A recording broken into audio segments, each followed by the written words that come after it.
QSO Today, episode 274, Andrew Barron ZL3DW. This episode of QSO Today is sponsored by Icom America, makers of the finest HF, VHF, and UHF transceivers and accessories for the radio amateur, reminding you that a new Icom transceiver should be on your holiday wish list. And by QRP Labs, my friend Hans Summers, G0UPL's radio kit company, makers of the popular QCX kit transceiver. My thanks to both Icom America and QRP Labs for sponsoring the QSO Today podcast. Welcome to the QSO Today podcast. I'm Eric Guth, 4Z1UG, your host. If I don't express my gratitude enough, I want to thank you all who continue to listen to the QSO Today podcast, contribute to it regularly by becoming sponsors, paying for transcriptions, buying from advertisers, and my Amazon link. All of your support helps me to bring these great interviews to you. Thanks. I appreciate it. My QSO today is with Andrew Barron, ZL3DW, who, as an active ham, loves to discover what's new in ham radio and share it.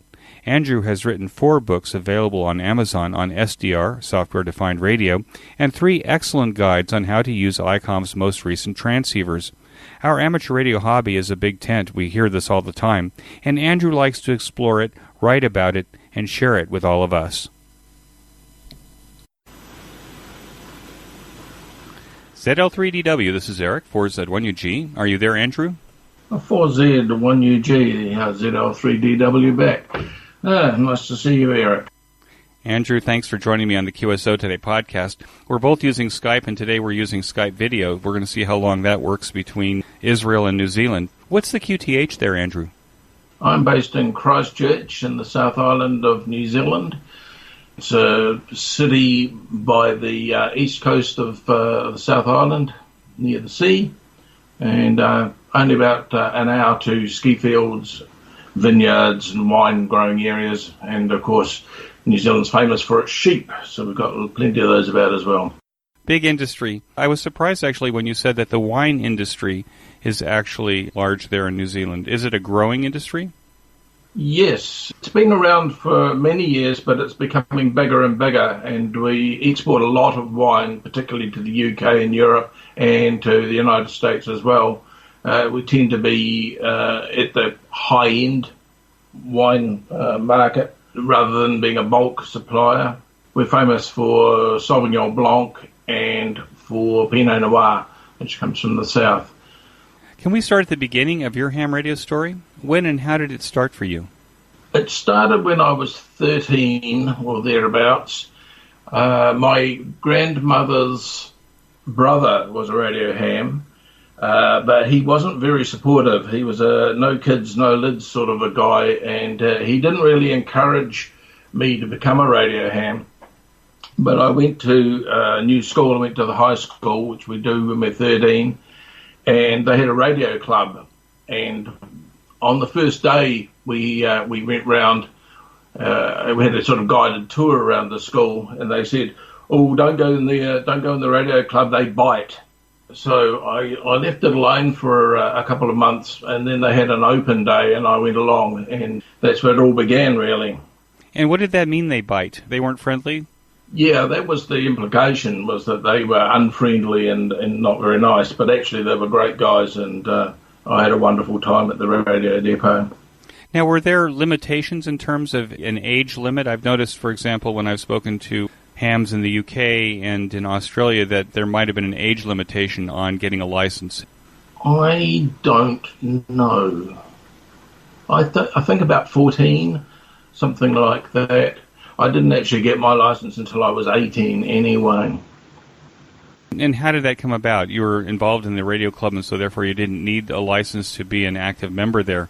Yeah, so while I was at the radio club, we were able to use the club license, which was ZL3 Whiskey Hotel, and we used the equipment that was there, which was mostly VHF AM equipment, and we also had a Lafayette receiver and some HF gear as well. We weren't allowed to transmit on HF, but we were allowed to transmit on VHF. The call sign that you have now, was that the one that you were issued when you got your license first? No, I started off with what we call a T call, which is the technician grade call, which you get, or we used to get, when you didn't do the CW. So you passed the theory and law part of the exam, and they would give you a T-call, and that enabled you to work on the VHF and UHF bands. And then, so I have ZL3THZ. And then I got a novice call. You had to do 6 words a minute to get a novice call, and that was still the T call, but we were allowed to work on 10 metres and 80 metres at low power. I tried several times to get my CW at 12 words a minute we had to do, and failed 3 times, and then they took away the requirement for the CW, and so I was let loose onto the HF bands. Was that where you enjoyed most of your hamming at that point in your life, was in the HF bands on single sideband? Yes, I'm pretty big on single sideband. I like contesting and a little bit of rag chewing, but I do a lot of award chasing and contesting, DXCC and that sort of thing. And I also did quite a lot of PSK. What's your favorite contest? My favourite contest is probably the Oceania contest, because everybody in the world wants to work me because I'm in Oceania. And that's a huge advantage in that, for a change, you're the popular station instead of being the small station. You're the one that everybody wants to work. Other than that, I enjoy the CQWW contests. And I've had a go at the Bartig RTTY contests, quite a few contests really. I was a member of a contest club at one stage, and we had a contest call at 2-operator station. Do you have a field day there in New Zealand, or does it coincide with perhaps the field days of other countries? We do have a field day. I don't think it coincides with anybody else's. It's mostly VKZL and tends to be on 40 metres and 80 metres. I've never actually participated in a field day event apart from as a home station. We recently had a New Zealand ham on who appeared to be in the northern part of the country. How active are Christchurch hams? I think they're pretty active. I guess it's the same as everywhere. There's a lot of people in VHF. It ranges from people that just use the repeaters. A lot of people are using DMR and D-Star. And a lot of the new hams, we do ham crams at the club and get people licensed onto the bands, and they tend to stay on the VHF bands. We're trying to get them onto the HF bands. But there's a bigger investment, of course, particularly with antennas. So the number of actual DXs is a fairly small subset of the total number of hams. Now, it's my understanding that New Zealand has a nationwide VHF, UHF repeater network. Is that a busy network, comparatively speaking? No, it's not a busy network. It is a national, what we call the national system. It links the entire length of the country. New Zealand's quite skinny and long, so you're able to cover most of the country with a single line. And there is a spur that goes down the west coast of the South Island as well, just to get coverage over the other side of the Southern Alps. I wouldn't say it is very busy. It's busy when people are commuting to work, and it's fairly steady. And then in the evenings, probably between 6 and 8, there's a few people on, but it's pretty dormant the rest of the time. I don't know why it is. I went over to Australia. They have a system that runs up the east coast of Australia, and it's a huge geographical area, and you never hear anybody on it. We're quite keen on repeaters, so there's a lot of people that are very interested in building repeaters and putting them onto mountaintops. So although Christchurch only has 380,000 people, we have 3 FM repeaters, D-Star, DMR, so we're quite well off for repeaters. There's also a 6-metre repeater as well, which is up in North Canterbury, which you can trigger from Christchurch. And then there's the national system on top of that. So there's a lot of choice. There's a lot of choice here now that doesn't get used very much. So it seems like repeater operators and repeater builders are spending a lot of money on infrastructure that could be used more. Maybe there's some listeners that have some ideas on how to bring that up. What's the current rig there now? My current rig is an Icom IC7610 for HF, and I have a IC9700 for VHF and UHF, and I have my trusty Anon100 Apache Labs SDR as well, but that's starting to gather dust now that I have the new Icom. Did ham radio play a part in the choices that you made for your education and career? Yes, it did. As I said before, my first introduction was Mick ZL3DW, who was my grandmother's brother. He had a little army hut out the back with a little tri-band aerial, and the hut was lined inside with QSL cards and award certificates. And so when I went to high school, I got involved with the radio club, and so I took physics and chemistry, which wasn't really aligned to that, but I took physics. And I sort of aced physics because I knew about electronics, and that was a big part of the syllabus. And so when I left school, I went into telecommunications as a career, and I dropped out of ham radio because it wasn't very cool to be in ham radio and work as a technician, or what the Americans would call a technician engineer. So I dropped out for several years, and then I went into a design role, and once I was not doing radio as a full-time career, when I was doing designing of microwave systems and things, and cellular systems, I got interested in the hobby again. I guess up until then it had just been too much to do it full-time work and as a hobby. So you took a little bit of a break, mostly during the period of time that you raised your kids? No, that was well before. I was back into the radio hobby by the time I had kids. We did a lot of travelling, lived in Canada for a year, and so we had our kids reasonably late. I guess I've been back in the hobby since the early 1994. You describe on your QRZ page that you're a telecommunications tendering manager. For those of us in the Northern Hemisphere, what is a tendering manager? Something I have to explain to everybody.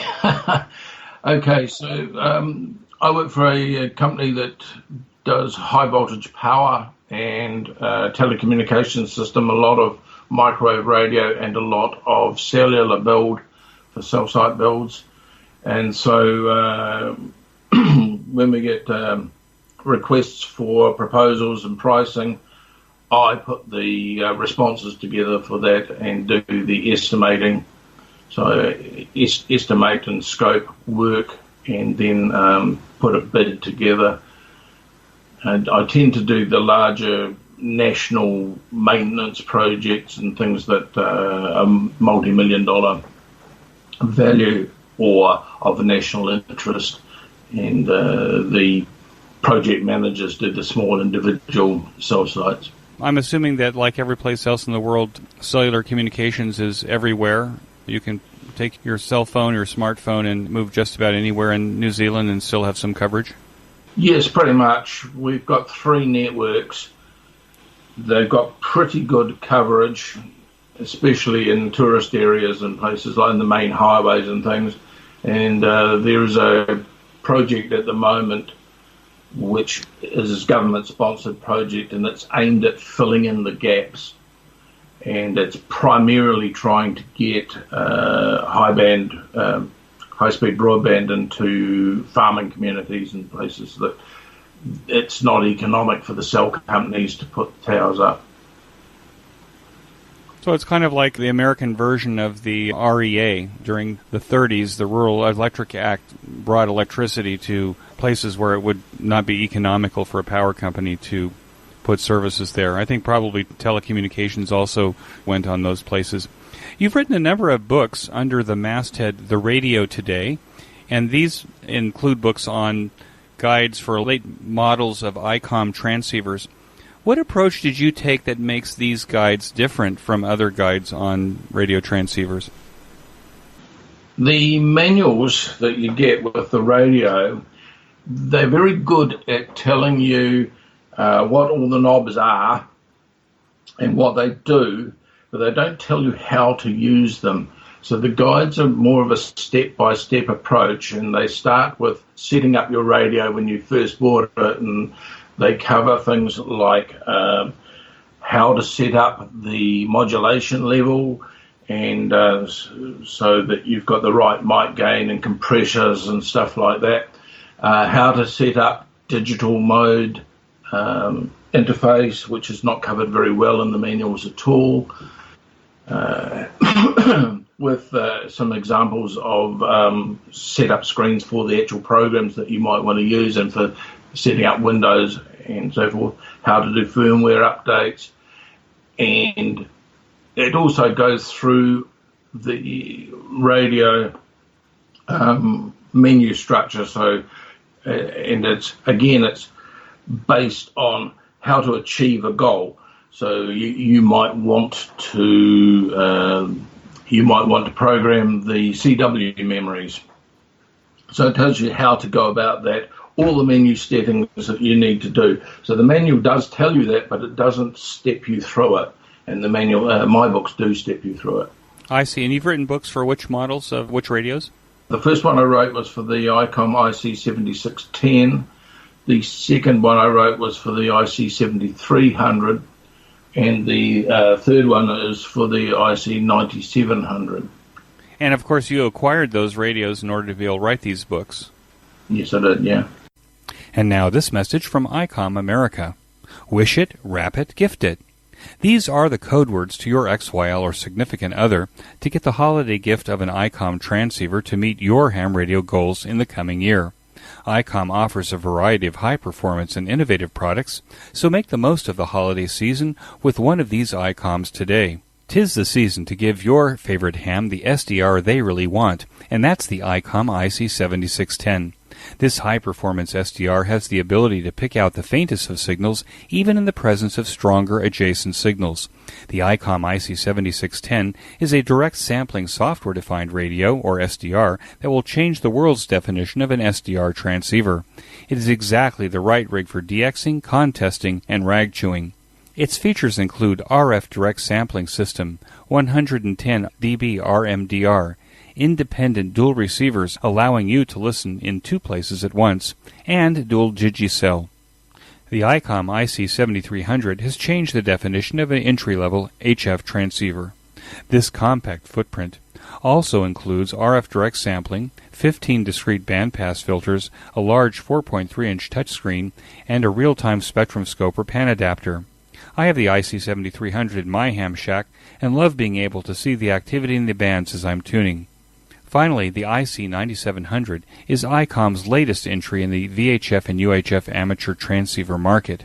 The IC9700 should be at the top of every ham's wish list this holiday season, especially if EME or moon bounce or meteor scatter operation will be one of your New Year's resolutions. This all-mode transceiver works in the 2-meter, 70-centimeter, and 23-centimeter bands. Keep your competitive contesting edge with the faster processors, higher input gain, higher display resolution, and a cleaner signal. Icom IC9700 is the pinnacle of perfection. Features include a 4.3-inch touchscreen color TFT LCD display, dual watch operation and full duplex operation in satellite mode, real-time high-spectrum scope and waterfall display, voice recording playback function with an SD memory card, and it has the same form factor as the IC7300 and will look beautiful next to any of your new Icom rigs. Wish it, wrap it, and gift it are the code words that I opened this message from Icom. However, if subtle hints or leaving ham magazines open to full-page Icom ads does not seem to have the desired effect on your XYL, then just tell her that you are pining after a new Icom rig and that you know where the nearest Icom dealer is near you, and you will be happy to save her the trouble of wrapping it and gifting it. And when you buy that new Icom holiday rig, be sure to tell your Icom dealer that you heard it here on the QSO Today podcast. Fa-la-la-la-la-la-la-la. And now back to our program. Icom is a sponsor of the QSO Today podcast. It's nice to hear about these books. I actually ordered the 7300 book today, so I'll pick it up when I'm in the States in a couple of weeks, which is really great because I've got a 7300 here, and sometimes just trying to figure out how to bypass the internal antenna tuner, for example, to use with a big Heathkit antenna tuner seems to be kind of a little bit of research. I've had to look online to find things, so I'm looking forward to looking at your books. Do you have some kind of a forum or a Q&A place where people who purchase your books can actually ask you questions or be updated with firmware updates or something like that with these radios? No, I don't. Adam Farson has a very good website for the Icom radios and other radios. He's done a lot of tests and has a lot of resource on his site as well. I do get regular emails from people that have bought the books that have a specific question, and I usually try and deal with those as best I can with a response. So I probably get 1 or 2 emails a week. Do you see that as firmware revisions to these radios come down the pike, that you may be offering revised versions of these books, or even maybe Kindle versions of these books that are revised? Yes, I can easily do that. The books are available from Amazon.com and also in Kindle format. And the advantage with that is that they are printed on demand. So I can easily make a change to the book or an upgrade, and I can just simply update the file, update it onto the Amazon site, and in about 2 days it's live. And the new version's up there. So if somebody points out a typo or I need to change something, I can do that fairly easily. With the RSGB edition, which is the English language edition, not that the others aren't English language, but English spelling, should I say, rather than American spelling. It's a little bit more difficult because those are printed in a print run. So I have to wait until the print run is being sold before I can publish an update. But they're very good, and they always ask me if I've got any changes. So that's an opportunity to make minor changes like that. I'll put links to Andrew's books in the show notes page. In 2011, Christchurch experienced a devastating earthquake. Those of us who hail from California are no strangers to earthquakes. Can you explain what happened and how amateurs may have been involved in this disaster? Yes, we had 2 earthquakes, and we had a bigger one which was further away from Christchurch, and that devastated or damaged buildings in the northern part of the city, even though the earthquake was further south. It caused quite a bit of property damage, but it didn't cause any loss of life. And then we had an earthquake which was closer to Christchurch, and it caused widespread damage. It had more than 2G of vertical thrust, which meant that basically everything jumped off the ground, including the buildings. And it was quite bad. I was at home with my wife, and we were pretty sure the top story was going to collapse on the house and come crashing down on our heads. But in fact, nothing happened, and we got off very, very lightly with only very minor damage to the house. My parents' house, though, was written off. So it was a big shock for Christchurch. We were used to getting earthquakes, but we were not used to getting such big earthquakes, and we were not used to the loss of life. And since the earthquakes, a lot of buildings have been they've been checked, and because an engineer won't sign off on them to say that they will be safe in another similar event, a lot of them have been pulled down. So we lost 80% of the buildings in the CBD, not just the ones that collapsed during the earthquake, but since then a considerable number more.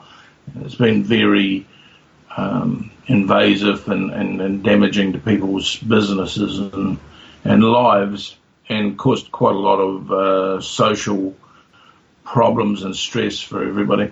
As far as ham radio goes, I work in the cellular radio industry, and the cellular system stayed up.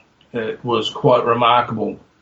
It got incredibly busy, and so sometimes you had to try 2 or 3 times to get a call through, but it stayed up, and we spent 2 or 3 weeks taking generators around to them, refilling generators, and we had cell masts on crazy angles and cell masts on buildings that were red zoned, and you couldn't get into them and couldn't therefore keep those ones running.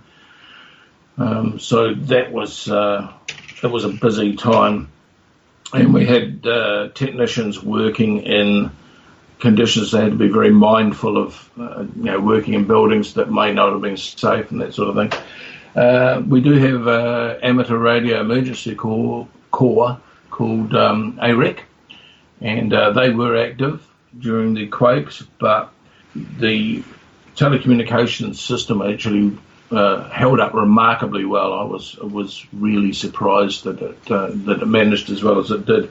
So there wasn't that much requirement for the AREC to be active. We lost power and water at our place. We lost power for about 10 hours. We lost water for about a week, and you really miss it when you haven't got it, I tell you that. I'll say. There's a lot of good lessons to learn for people that live in earthquake zones. One more aside, I'm sensitive to this because we happen to be in an earthquake zone where we haven't had a big shaker here in Israel for almost 100 years. But when it comes, unfortunately, it could be quite bad. Did building regulations and building styles change after the earthquake in terms of what was being built later and in terms of what's more durable in these kinds of zones? Yes, changed quite a lot. New Zealand has always been earthquake prone, and our building standards always reflected that, and that's one of the reasons that is an expensive place to build generally, and there always has been.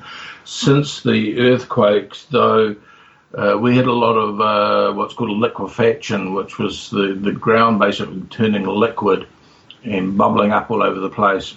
It created voids in the city, and they had to go around the entire city and resurvey all the soil types. And now when you build, you have to spend a fortune on foundations that can survive. We built a small rental property in front of our house, and it has what's called a floating foundation, which means they built a huge hole, filled it up with shingle, and then built the foundation on top. And the idea is, in an earthquake, it just sort of moves around, and after the earthquake, you push it back where it's meant to be, and connect up all the pipes, all the plumbing and electricity and everything come out the side of the foundation instead of out the bottom, so that they can be connected. It's kind of like a boat, which is really unusual. We're also not building high in Christchurch anymore. We used to have a few high-rise buildings, sort of in the 15, 20-story buildings, and we're not allowed to build high-rise anymore because it was so difficult getting people out of them. And we had a major hotel. It didn't fall over, but it went over at about 15, 20 degrees, which was a real problem getting people out. So, yes, building has changed a lot. You describe yourself as being keen on software-defined radio, or SDR. You've even written a book available on Amazon about SDR, and it's also available in the RSGB bookshop. What are you doing in this area, and why is your book important to someone who wants to start out in SDR? When I first started getting interested in SDR, Icom IC756 had just come out, and it had a band scope, and I thought that was just the neatest thing, to be able to see the signals, and I could see immediately that was a really good idea. And so I got interested in SDR. I couldn't afford one of those flash new radios with the band scope, so I bought a soft rock kit, and I attached it to my Yaesu FT301, which is a pretty early radio, and I was amazed because for the first time you could see the HF, and you could work contests and just pick them off up the band, and I became a convert to SDRs. I became very interested, And the writing came from, I was writing magazine articles. I've always been the kind of person that wants to find out how these things work. And once I've gone to the trouble of researching how they work, I like to write it down and share it with other people, because I figure I've done all that work doing the research, and I could save other people having to do all that work doing the research if I write it down. So I published many articles in magazines, and so I wrote several about the hardware, and then I tried to get into the software side of SDRs, and I got stuck because it was too big a topic, and I couldn't fit it into a magazine article, so I wrote a book. And once I'd written the book, I decided that I could write a better book, more for beginners and more general. And so I wrote the big SDR book, and the rest, as you say, history. It was picked up by the RSGB about a year after I first published it. Now, given that it's almost 2020, is there anything about the approach that you took in that book that you might change now in terms of getting involved in SDR? Would you take some other device or some other receiver?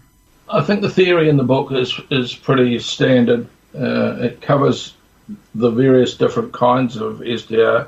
There are some new technologies being worked on. Phil Harmon, VK6PH, and the Open HP SDR guys are working on a thing called direct Fourier conversion, which is a very interesting new way of not demodulating, but getting pan adapters and creating a SDR receiver. So as new technologies come, I will probably upgrade the book. It's already in its second edition because I added the Icom radios when they came out. And it can be a living document, and I can update it. You mentioned earlier about the Tapper Apache that you have, because I saw it in a picture on your website. You say that you're not using it as much anymore, but as I recall, that is quite a complex HF transceiver, isn't it? Yeah, it's a 100-watt HF transceiver. It's very, very good.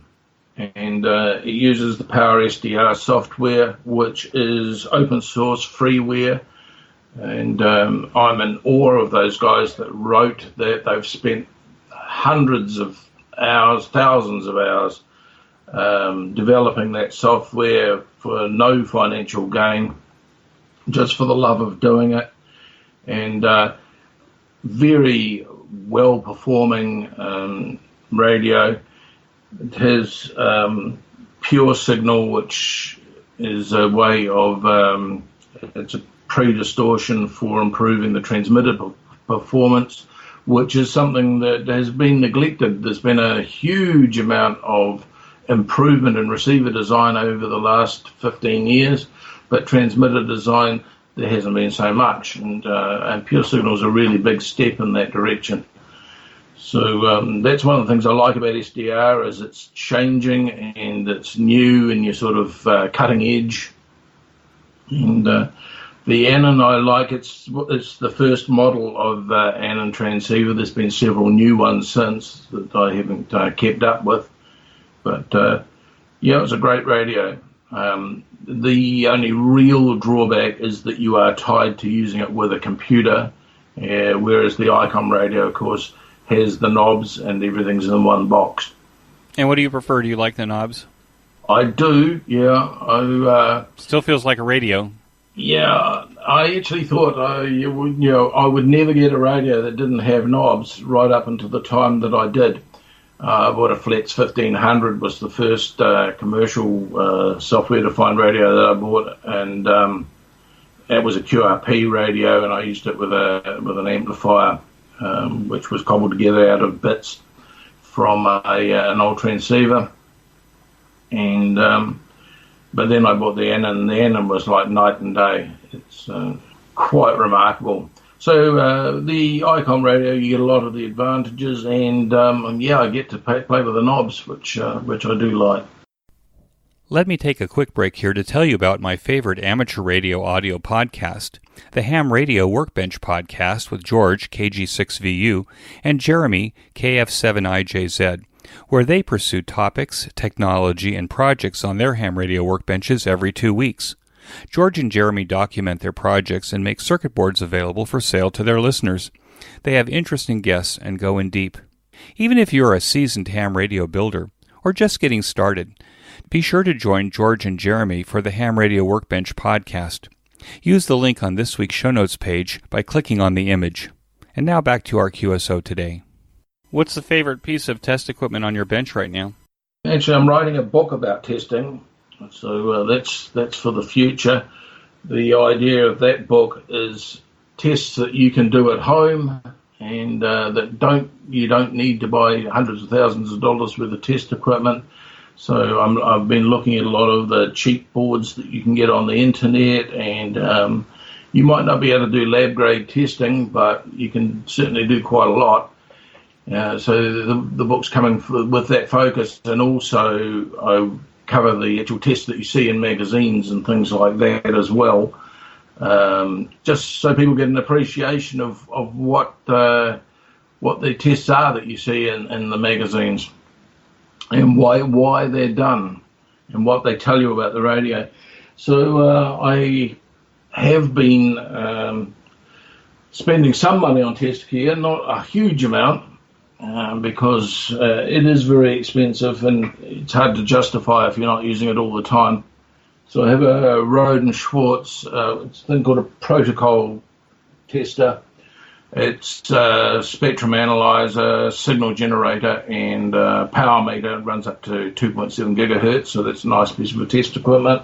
And I've got a Raykel Dano frequency counter, which I was pleasantly surprised to find has got an extremely good oscillator in it. It's an extremely accurate counter. Now, the other thing I've bought recently is a Leo Bodner GPS referenced clock, and that locks the Icom 9700 to GPS referenced oscillator, and it also locks the Roden Schwartz, so it makes it even more accurate. Now, you say that you're looking at perhaps even the cheap Chinese boards that are available. Do you have a Nano VNA yet? I don't, but I have seen that, and it does look very good. I actually have a German VNA, which is called an FA VA5, available for mini kits, and so I didn't need the Nano VNA because I've already got one that goes up to 600 megahertz. Yeah, I've got one sitting here on my desk. I'm anxious to start playing with it. I have read about it, and they do seem to be very good. The other thing I bought just very recently, not that I needed a frequency counter, but I saw an advert for one, and it's a thing called an ASCEL, ASCEL. It's made in Germany, and it's a little frequency counter and power meter, and it comes in a tiny little plastic box, and you think, oh, well, this is obviously going to be rubbish, and it's really quite good. It's it goes to 5.8 gigahertz, although I've only tested it to 2 gigahertz. And it seems to be pretty accurate, and it has a power meter in it, and that also seems to be pretty accurate. So a pretty good investment for under $200 and fun to build. It is pretty amazing. Yeah, it's a kit set. It's a real kit set that you put all the components in. It has the surface mount devices already mounted, but everything else you've got to build from scratch. And I love building kit sets, so it was good. So I didn't need it, but I thought it'd be good research for the book. That's the sort of thing that I'm trying to put in the book. You know, things that you can use that are maybe not lab grade, but will get you there. You define your next generation dream transceiver in a paper that you wrote for Break-In in 2007. I'm assuming Break-In is the local ham radio newspaper. What would be your dream transceiver now, and what would that transceiver include if you're writing that paper again today? Well, I think in many ways I've got the dream transceiver now. A lot of the things I wanted. I can't really remember the article. It was a while ago, but I basically wanted DC to daylight. I wanted a band scope, and I've got that between these two transceivers. I think the main change for me is that I've got much more involved in radio testing and understanding the specifications of the radios, and so you can really tell when you're talking about a really high quality receiver, particularly or transceiver in general. The bang for your buck you get out of something like an IC7300 is just remarkable. You were saying earlier that you have a K2, and I would love to build a K2 because it's a kit set, but by the time you add a SSB board to it and some filters and the 100-watt transmitter board, it is almost double the price of buying a 7300 commercial radio, and you just can't justify it. You get an awful lot of features on these new radios, and it's not just Icom either. All the new radios are very, very good value. I have to say that the 7300 has changed the way that I look at HF. I mean, I love the ability to see the whole band and see what's actually happening and find the activity, especially when the bands appear to be dead. What's your favorite ham radio HF antenna, and why? I guess my favorite one is not the one I have, because I have a tri-bander. It's very low. It overhangs the fence. It's only a short one, and it can only take 500 watts of power, so I can't run full power, which in New Zealand is a kilowatt. I guess I'm very impressed with the step IRs, primarily because you get all the bands. I'm a big fan of having all the bands, but they are very heavy and too large for my situation here. So I won't be able to have one of those. My perfect antenna would be something that does all the bands, because that's what I like. I like the flexibility of being able to go on any ham band. You wrote a paper about a horizontal loop. I thought actually perhaps you might have thought a horizontal loop fed with ladder line to a tuner might be that all-band antenna. Did you try that? Yes, it is an extremely good antenna, and I think it's widely overlooked. People, when they're just starting out on HF, they tend to put up a G5RV or a dipole antenna, just a wire antenna, and the loop has got a lot of advantages over that. It's more omnidirectional. On the frequency that the loop is cut for, you get 4 lobes, and on the next band up you get 8 lobes, and the next band up you get 16 lobes, and so it has better directivity and a little bit of gain. And mine was very, very low. It was only up about 10 feet, and I worked DXCC on it, and I also worked DXCC phone on it, using 100 watts from the FT301 transceiver, which is an old transceiver, and I had a great time. I worked contests on it. Obviously, I wasn't a big, powerful station, but I enjoyed it. I enjoyed the challenge, and it's a great antenna. It's a great antenna.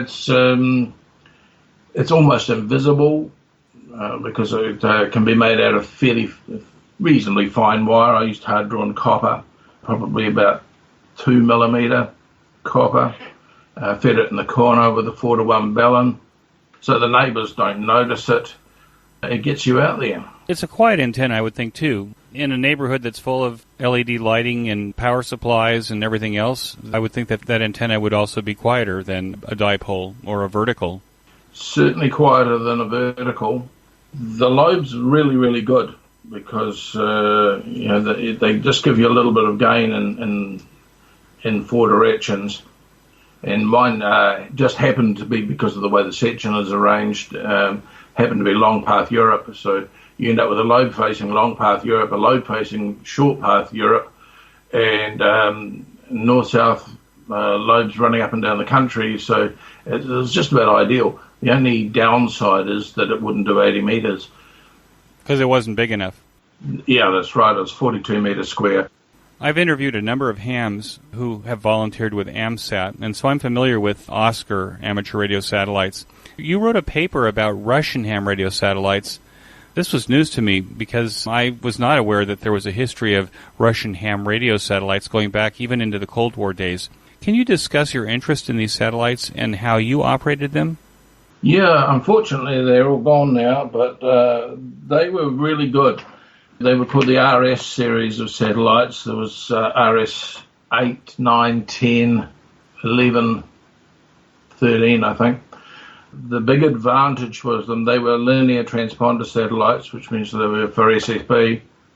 But the big advantage with them is that they were piggybacked two at a time. So 10 and 11 and was on piggybacked onto a commercial Russian don't know what kind of satellite it was, probably a weather satellite. So there was a big power budget because they were drawing power off these big Russian commercial satellites. That meant that they were able to run quite high power, much higher power than your little CubeSats and things run now. CubeSat tend to run a few milliwatts. These things were running about 5 watts, and that made them very easy to work. And they were in polar orbits because they needed to cover most of Russia, which meant that they were good for New Zealand because we're sort of the next country you get to after you come around the world from in a polar orbit from Russia. 10, I think it was 10 and 11 were on a commercial satellite, and then later on 12 and 13 were on another satellite, and they had one of them operating at a time, so you worked either 12 or 13, depending which one was turned on, which gave them a level of redundancy if it failed. Sadly, though, after the commercial life of the host satellite was over, the Russian government didn't want to maintain them in their orbits, and they turned them off. And when they turned them off, they turned off the ham transponders as well. And so that was a sad day because they were very, very good. They were quite popular over here for satellite use. We are at a huge disadvantage for satellite operating in New Zealand because we're so isolated.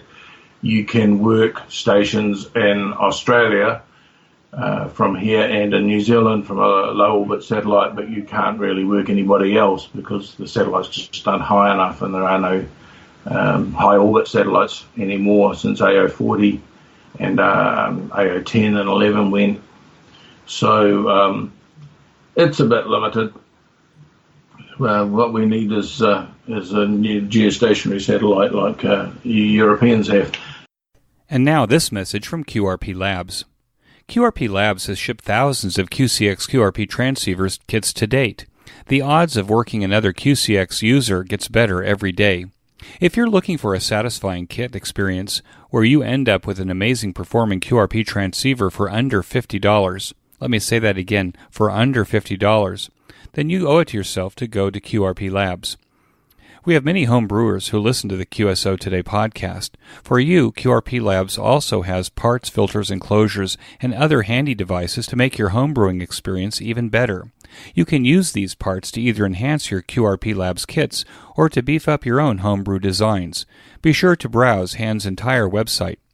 Use the link on this week's show notes page or the one in the sponsored section of the QSO Today website to get to QRP Labs to buy your QCX or any of the other fine QRP Labs kits or parts. QRP Labs is my go-to ham radio kit company. It should be yours too. QRP Labs. And now back to our QSO Today. The Qatari S-Hail satellite appears to be hanging over India. I just had a conversation with Ganesh VU2TS about this. Can you reach the S-Hail satellite from New Zealand? No, you can't. We can't. It's centered over Africa, and it has coverage into a little bit of South America, all of Africa, most of Europe, and that's about it. So our American friends are jealous because it doesn't cover them, and we are jealous because it doesn't cover us. It covers about a third of the Earth's surface, but unfortunately not our area because it was put up by Qatar and so it's the satellite is a TV satellite, and it's serving the Arab Emirates and Qatar and places like that. Do you buy amateur radio equipment online? And do you have advice for hams who may be listening from countries where there are not a lot of hams or a lot of ham radio stores? One of the disadvantages with being in New Zealand, which is a small country a long way from anywhere, is that there are not very many ham radio shops. We do have an Icom dealer and a couple of other dealers, but it's pretty difficult, and pricing has been traditionally quite high, although I must say that our local Icom dealer has very competitive pricing. So I buy a lot of stuff overseas. The Annan radios made in India, bought that, no problems whatsoever. I buy quite a lot of testing equipment and boards from SV1AFN in Greece. I have bought amplifier stuff from Russia, from EB104.RU, all very successfully with no problems whatsoever. I don't know what the advice would be. You have to be careful, and it might take a long time for things to arrive, but generally I've had very good success, and I don't think I've ever been ripped off. I guess the big advice would be, if it looks too good to be true, it probably is. Same with any other scam. And if you see something online, be very sure what its specifications actually are, because a lot of stuff that's online is actually not very high quality. Check out people's reviews and things, because if it's a scam, there'll probably be somebody on the internet complaining about that. Who already did it? Yeah, I've only had good experiences. I've bought stuff from Germany as well, and the States, of course. What do you think is the greatest challenge facing amateur radio, especially in New Zealand now? In New Zealand, it is the aging ham population and decreasing numbers, although we are really trying hard to get new people into the hobby.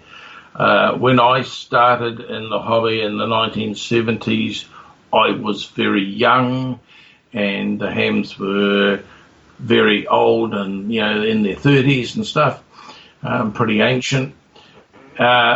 Those guys are still there. They're still interested in the hobby. I go to the local club meeting, and I'm still one of the youngest. And I'm 62. So that's a real challenge in getting young people involved. We do have a ham cram. We have a build-a-thon thing where they build kits, and we have school kids come along to that. So we are trying to do something about it, but I think that's probably the big challenge is just getting ham radio out there and getting people interested in it. I think all clubs are suffering from the same thing. I've been in service clubs, and they've had problems maintaining their membership as well. So it's just, I guess, the way it is. People have busy lives. They don't think about ham radio until they're retired, perhaps. Right. I think also people don't seem to have the time that they once had. What excites you the most about what's happening in amateur radio now? Well, the thing I like about ham radio, as I said, I like to find out how things work. So I'm a technical sort of guy, and I think the big thing is that there's so many things that you can get involved with. And I've had a go at quite a few of them. There's SSTV, there's EME, there's emergency response, what we call AREC here. There's software-defined radios, there's digital voice, there's digital modes. There's so many facets to the hobby. There's contesting, there's ward chasing, there's so many things that you can do, and that's what I find exciting, and I try and have a go at most of these things over the years. What advice would you give to new or returning hams? I think get involved with the local club to get some support about, for you. when I started, it was very difficult. There were no, the club was quite standoffish. You'd go to the club meeting and they'd say, "Oh, these kids," and they weren't interested in helping you or supporting you in any way. So you've got to put yourself out there a bit, because even now, if you go along to a club meeting, people just look at you. And so you need to introduce yourself and say, "Hey, look, you're really interested," and stuff like that. And you don't have to spend a lot of money. I'm a big believer in that if you're on the HF bands, 100 watts is 100 watts. It doesn't matter whether it's some old boat anchor or some cheap radio, it will get you out there. These days, with the sunspots the way they are, I think FT8's been a huge boost. I know some people don't like it, but it works when nothing else works, and it's using up the bands and getting people on the air. So, yeah, my advice would be get involved with the club and club activities to get you involved with like-minded people, and give everything a go. You might find something you really like. Go to the field days and enter a contest and, have a crack at all these things. Try out SSTV or EME or whatever. And if you can't afford to do that, go and visit somebody that is doing that work. Are you finding that the clubs now are more open to younger people coming? Are there ambassadors in your club now that meet people at the door who are new to the hobby or have a lot of questions and actually may even feel a little bit alienated from the group as it's their first time? I would like to hope so, but I'm not sure that that's true. We do have, as I said, we have the ham crams, which are advertised and put people through their ham license in a weekend, and they're quite well attended, but I think it's something that we could work on. I think we need more support there. Andrew, I want to thank you so much for joining me on the QSO Today podcast. I love talking to hams in all parts of the world, and New Zealand is always one of those far corners that I also want to visit at some point in my life and find out what it's like to operate ham radio from a corner of the earth rather than from the center. So I want to thank you so much for joining me and wish you 73. Well, thank you very much, Eric, and you'll be most welcome as all hams that visit. We have reciprocal licensing, so you can operate from here, and we're always pretty happy to see visiting hams from anywhere. And it's been a real pleasure. So 73, ZL3DW is clear. Thank you so much. I really appreciate it. 73. All right, 73. Thanks, Eric. That concludes this episode of QSO Today. I hope that you enjoyed this QSO with Andrew. Please be sure to check out the show notes that include links and information about the topics that we discussed. Go to www.qsotoday.com and put in ZL3DW in the search box at the top of the page. My thanks to both Icom America and QRP Labs for their support of the QSO Today podcast. Please show your support of these fine sponsors by clicking on their links in the show notes pages, or when you make your purchases, that you say that you heard it here on QSO Today. You may notice that some of the episodes are transcribed into written text. If you'd like to sponsor this or any of the other episodes into written text, please contact me. Support the QSO Today podcast by first joining the QSO Today email list by pressing the subscribe buttons on the show notes pages. I will not spam you or share your email address with anyone. Become a listener sponsor monthly or annually by clicking on the sponsor buttons on the show notes page. I am grateful for any way that you show appreciation and support. It makes a big difference. QSO Today is now available on iHeartRadio, Spotify, Libsyn, and TuneIn, as well as the iTunes Store. If you own an Amazon Echo, you can say, "Alicia, play the QSO Today podcast from TuneIn." I still use Stitcher to listen to podcasts on my smartphone. The links to all of these services are on the show notes pages on the right side. Until next time, this is Eric for Z1UG 73. The QSO Today podcast is a product of KEG Media Inc., who is solely responsible for its content.